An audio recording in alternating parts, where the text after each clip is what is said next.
ഈ ഭർത്താക്കന്മാര് പെടുന്ന ഒരു സമയം ഞാൻ പറഞ്ഞേരട്ടെ. ഭർത്താക്കന്മാർക്ക് ജോലി ഇല്ലാതെ ഭാര്യമാർക്ക് ജോലി ഉണ്ടാവുന്ന ഒരു സമയത്ത്, അങ്ങനെയല്ലേ? അപ്പൊ പിന്നെ ആ വീട്ടില് ഭാര്യയുടെ അധികാരമായിരിക്കും. അത് ഏറ്റവും വലിയ അബദ്ധത്തിലേക്ക് നിങ്ങളെ കൊണ്ടുപോയി ചാടിച്ചു. പിന്നെ സുഹൃത്തുക്കളെ, ഞാനിപ്പോ ഈ പറയുന്നത് ഏതെങ്കിലും ഒരു മതത്തിനെതിരെ പറയുകയാണ്, ഒരു മതചിന്തകൾക്കെതിരെ പറയുകയാണെന്ന് ആരും വിചാരിക്കരുത്. ഞാന് ഈ പയ്യന്റെ പ്രായം ഒന്ന് ആലോചിച്ചിരിക്കുന്നു. എത്ര വയസ്സുണ്ടായിരിക്കും? ഈ പയ്യൻ ഏറി വന്നു കഴിഞ്ഞാല് ഒരു 15 വയസ്സായിട്ടുണ്ടായിരിക്കില്ല. ഒരു 15 വയസ്സ് മാത്രം പ്രായമാകുന്ന ഒരു പയ്യൻ എങ്ങാണ്ട് ദർസിലോ മദ്രസയിലോ എന്തൊക്കെയോ പഠിച്ചുകൊണ്ടിരിക്കുന്ന ഒരാളാണ് തോന്നുന്നത്. അദ്ദേഹം അല്ലാതെ ഇത്തരത്തിലുള്ള ഒരു വീഡിയോസുകളൊന്നും ഇത്തരം പയ്യന്മാർ ഇറക്കില്ല.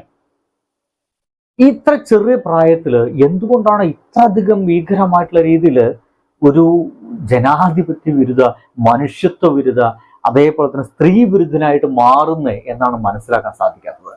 നോക്കൂ, ഈ ഒരു ചെറുപ്പക്കാരൻ, ഈ ഒരു ചെറിയ പയ്യൻ, കുഞ്ഞു ചെക്കൻ, എൻ്റെ പൊന്നു മോനെ, നീ പഠിക്കാൻ പോകും, നീ സ്കൂളിൽ പഠിക്കുക, ഡിഗ്രി ഒക്കെ ചെയ്യുക, PG ഒക്കെ ചെയ്യുക, കൂടുതൽ പുസ്തകങ്ങൾ വായിക്കുക, സ്ത്രീകളെ മനസ്സിലാക്കുക, ആളുകളെ മനസ്സിലാക്കുക, യാത്ര ചെയ്യൂ, ലോകത്ത് അറ്റ്ലീസ്റ്റ് ഇന്ത്യ മുഴുവനെങ്കിലും യാത്ര ചെയ്യൂ, മനുഷ്യന്മാരെ മനസ്സിലാക്കൂ എന്ന് മാത്രമാണ് എനിക്ക് പറയാനുള്ളത് കേട്ടോ. എന്തായാലും ഈ ഒരു പയ്യന്റെ വീഡിയോ മുഴുവനായിട്ട് കണ്ടിട്ട് എന്താണ് ഈ ചെങ്ങാതിയൊക്കെ പറയുന്നതെന്ന് നമുക്ക് നോക്കി വെക്കാം.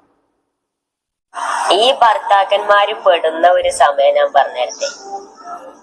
ഭർത്താക്കന്മാർക്ക് ജോലി ഇല്ലാതെ ഭാര്യമാർക്ക് ജോലി ഉണ്ടാവുന്ന ഒരു സമയത്ത്, അങ്ങനെയല്ലേ? അപ്പൊ പിന്നെ ആ വീട്ടില് ഭാര്യയുടെ അധികാരമായിരിക്കും. അത് ഏറ്റവും വലിയ അബദ്ധത്തിലേക്ക് നിങ്ങളെ കൊണ്ടുപോയി ചാടിച്ചു. സ്ത്രീകളുടെ കയ്യിൽ അധികാരം ഏൽപ്പിച്ചു കൊടുത്ത ഒരു ജനതയും വിജയിച്ചിട്ടില്ല എന്ന് അള്ളാന്റെ റസൂല് പറഞ്ഞിട്ടുണ്ട്. അപ്പിനത് അങ്ങനെ വരും.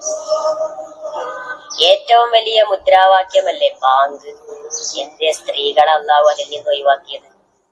സ്ത്രീകൾ എന്ന് പറഞ്ഞാല് വീട്ടിൽ കുത്തിരിക്കണ്ടോലാണ്, പുറത്തിറങ്ങണ്ടോലല്ല. കഥാപ്രസംഗം ഇന്ന് സ്ത്രീകളിൽ സുലഭമാ, പരിശുദ്ധ ദീനിന് വന്ന ഗുരുതര രോഗമാ. കഥ ബീവി ആസൂറായുമായാൽ പിന്നെ തികച്ചും ഹലാലെന്നുള്ള മട്ടും തന്നെ.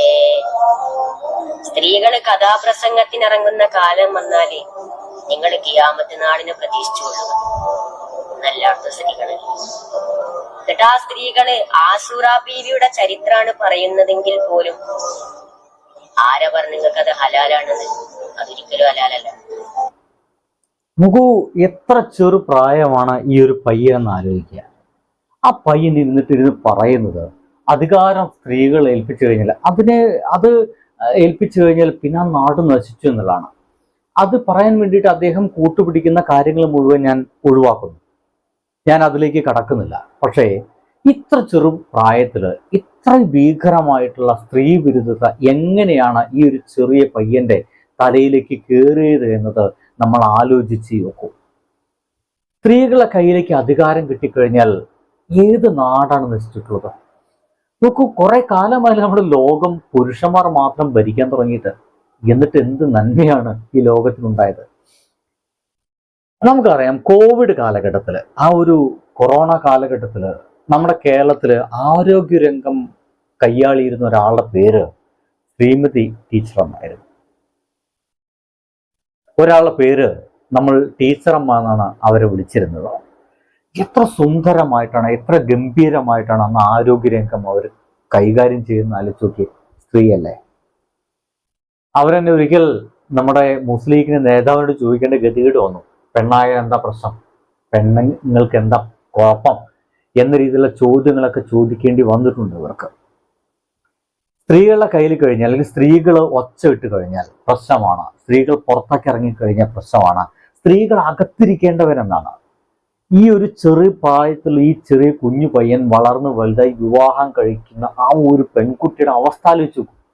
എന്തൊരു ഭീകരമായിരിക്കും.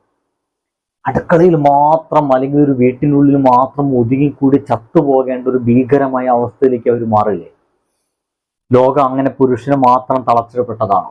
ഞാൻ ഇതിലെ മതപരമായിട്ടുള്ള എല്ലാ കാര്യങ്ങളും ഒഴിവാക്കി ഇനി അതിൻ്റെ പേരിൽ എൻ്റെ നെഞ്ചത്തേക്ക് കയറണ്ട എന്നുള്ളത് പറയാണ്.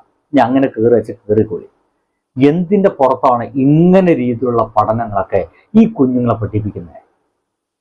ഇത്തരം കുഞ്ഞുങ്ങൾ ഇത് ഒരാൾ മാത്രമായിരിക്കണമെന്നില്ലല്ലോ, ആയിരക്കണക്കിന് വരില്ലേ. ഇവരെല്ലാം വിവാഹം കഴിക്കുന്ന ആയിരക്കണക്കിന് സ്ത്രീകൾ അപ്പുറത്തില്ലേ. ആയിരക്കണക്കിന് സ്ത്രീകൾ ഇപ്പോഴും അടുക്കള എങ്ങനെ തടവിലായി ജീവിക്കേണ്ടി വരുന്ന ഗതികളില്ലേ. ഇത്രയും സ്ത്രീ വിരുദ്ധത ഈ ഒരു ചെറുപ്രായത്തിലേക്ക് മനസ്സിൽ കയറി കഴിഞ്ഞാൽ കാണുന്ന സ്ത്രീകളെ മുഴുവൻ, പുറത്തിറങ്ങി നടക്കുന്ന സ്ത്രീകളെ മുഴുവൻ ഇവൻ എന്ത് കണ്ണോടുകൂടി കാണുന്നത്. എനിക്കിത് കണ്ടു കഴിഞ്ഞപ്പോൾ സങ്കടം തോന്നിപ്പോയി. എൻ്റെ പൊന്നുമോനെ, നീ പഠിക്കും. ഞാൻ മുന്നേ പറഞ്ഞ പോലെ നീ നന്നായി പഠിക്കും, നല്ല പുസ്തകങ്ങൾ വായിക്കുക. വായിക്കുന്ന നിങ്ങളുടെ ഈ ഒരു പുസ്തകത്തിന് അപ്പുറത്തേക്കുള്ള പുസ്തകങ്ങളൊക്കെ വായിക്കുക. പുറത്തേക്ക് ഇറങ്ങുക, ആളുകളെ കാണൂ, പരിചയപ്പെടൂ, സ്ത്രീകളെ കാണൂ, പരിചയപ്പെടൂ, സംസാരിക്കൂ, ഇന്ത്യ മുഴുവൻ യാത്ര ചെയ്യൂ. തലച്ചോറ് കുറച്ചൊക്കെ ഒരു മാറ്റം വരും. ബൈ.